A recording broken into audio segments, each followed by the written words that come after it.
ክርስቲያኖች በደንብ ስሙኝ። ወንድ ልጅ ነው የምታመልኩ ሲላችሁ አዎ በሏቸው ፕሊዝ። ኦኬ አዎ በሏቸው። ምክንያቱም ጥቅስም ጥቀሱላቸው። ትንቢተ ኢሳያስ ሂዱና ጥቀሱላቸው። ትንቢተ ኢሳያስ ምዕራፍ 9 ቁጥር 6 ጠቁስላቸው። ምን ይላል?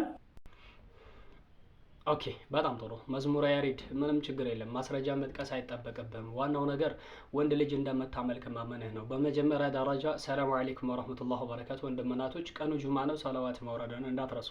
እንደዚሁ እዚህ ያላችሁ ክርስቲያን ወገኖች ሁላችሁንም ሰላም ብያለሁ። መዝሙረ ያሬድ ወይንም ዲያቆን መዝሙረ ያሬድ ለሙስሊሞች ወንድ ልጅን ነው የምናመልከው፣ ወንድ ልጅን ነው የምታመልኩት ብሎ ከጠየቋቸው አዎ ወንድ ልጅን ነው የምናመልከው፣ እንደው ማስረጃ ጥቀሱላቸው ኢሳያስ 9:6 ሲል ሰማሁት ልበል። በነገራችን ላይ ይህ ቪዲዮ ከተሰራ በጣም ቆይቷል። ነገር ግን ብዙ ጊዜ ሚዲያ ላይ ሲዘዋወር በኮንፊደንስ ይህ ቪዲዮ ከዚህ ወደዛ ሲል አየዋለሁ። ወንድሜ ይስሐቅ ፖስቶት ሳየው ዲዩት አረኩትና የተወሰነ ነገር ለመናገር ፈለኩኝ። እስኪ ወደ ሀሳቤ ልመለስ። በመጀመሪያ ደረጃ ይሄኛው ዲያቆን እንደነገረን ወንድ ልጅ ነው የምናመልከው፣ ጾታ ያለውን ነው የምናመልከው ብሏል። ጾታ ምንድን ነው? ጾታ ለሁለት ነገር ይጠቅማል ብለን እናምናለን። አንድ ወንድ ልጅ ጾታ ወንድ ነው ከተባለ ወይንም ደግሞ ጾታ አለው ብለን ካመንን ጾታ ጥቅሙ ሁለት ነገር ነው። አንደኛው የሰው ልጅ እንዲራባ ወይንም አንድ ወንድ ልጅ ነው ከተባለ ምስት አግብቶ በዛ ነገር ላይ በጾታው አማካኝነት ሴክሹዋል ኢንተርኮርስ ወይንም ግብረ ስጋ ግንኙነት አድርጎ የሰው ልጅ እንዲራባ የምንጠቀምበት አንዱ መንገድ ነው። ሁለተኛው ደግሞ አንድ ወንድ ልጅ ጾታ አለው ብለን ካመንን በዛው በጾታው በኩል ወንድ ልጅ ነው ብለን ካመነን በዛ በኩል ምን ያደርጋል? የሰው ልጅ ደካማ ፍጥረት ነው፣ ይበላል፣ ይጠጣል። ከዛ በኋላ የበላውን የጠጣውን ነገር ስለሚያራግፍ የጠጣውን በውሃ ሽንት አማካኝነት ቆሻሻውን በጾታ በኩል ያስወግዳል።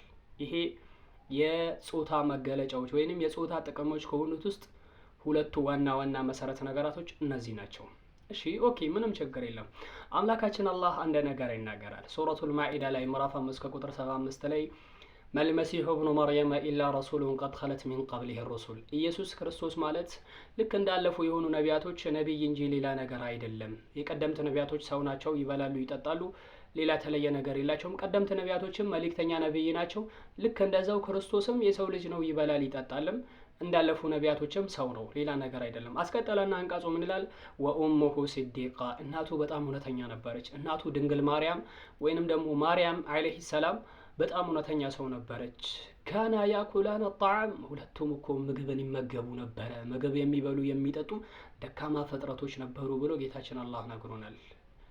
አሁን ቁም ነገሩ እዚህ ላይ ነው። በነገራችን ላይ ምግብ መብላቱን በተመለከተ ከመጽሐፍ ቅዱስም አንድ እንመልከት። በሉቃስ ወንጌል ምዕራፍ 24 ከቁጥር 41 ጀምራቸው በተመለከቱት እንደ መጽሐፍ ቅዱሱ ክርስቶስ ሞቶ ተነሳ በተባለበት ሰዓት ላይ ምናልባት አንድች የሚበላ ይኖራቸዋልን ብሎ ሰዎቹን ጠየቃቸው፣ ሪቦት በነበረው ሰዓት። እነሱም ከተጠበሰ አሳና ከቁራጭ ስጋ ከቁራጭ ማር ወለላም ጋራ ሰጡት። በፊታቸውም ተቀብሎ በላ ይላል። ምን አሳና የማር ወለላ ቁራጭ ስጋ የአሳን ቁራጭ ስጋ እንደበላ ያረጋገጠበት መጽሐፍ ቅዱስም ላይ አለ ማለት ነው። ታዲያ አሁን ጥያቄያችን አንድ ነገር ነው። ክርስቲያን ወገኖች ምናመልከው ወንድ ልጅ ነው ብላችሁ በኮንፊደንስ ካወራችሁ ይሄ ወንድ ልጅ ይበላል፣ ይጠጣል። ከበላ ከጠጣ በኋላ የበላውን የጠጣውን ማን ያደርገዋል ነው ጥያቄያችን። ሆድ ውስጥ ይቀራል ወይንስ ይወጣል? እሺ ሆድ ውስጥ ይቀራል፣ የበላውን የጠጣውን አያራግፍም፣ ቆሻሻ የለውም ለአምላክ ብላችሁ ካመናችሁ ለዚህ ለወንድ ልጅ ለአምላካችሁ ቆሻሻ ከሌለው ምን እንላችኋለን? የበላውንም የጠጣውንም ይሄን አብራችሁ ነው ወይ የምታመልኩት? አምልኮ ስትፈጽሙለት እንዴት ነው የምታመልኩት? አንድ ይህን ጥያቄ መልሱት። አይ ኖ ቆሻሻ ያራግፋል፣ ሽንት ቤት ይገባል፣ ይሄም እኛ የምናመልከው ወንድ ልጅ ይበላል፣ ይጠጣል። እንደ መጽሐፍ ቅዱሱ ሉቃስም እንደነገረን ቁርአኑ ሱረቱል ማኢዳ ላይ ምዕራፍ 5 ከቁጥር 75 ላይ እንደነገረን ይበላል፣ ይጠጣል፣ ሽንት ቤት ይጠቀማል ካላችሁን አምላክ ሄዶ የሚያራግፈው ነገር ካራገፈው በኋላ እሱ ሽንት ቤት ያለው ነገር ይመለካል ወይስ ይቀራል? ከአምላክ የወጣ ነገር ነው።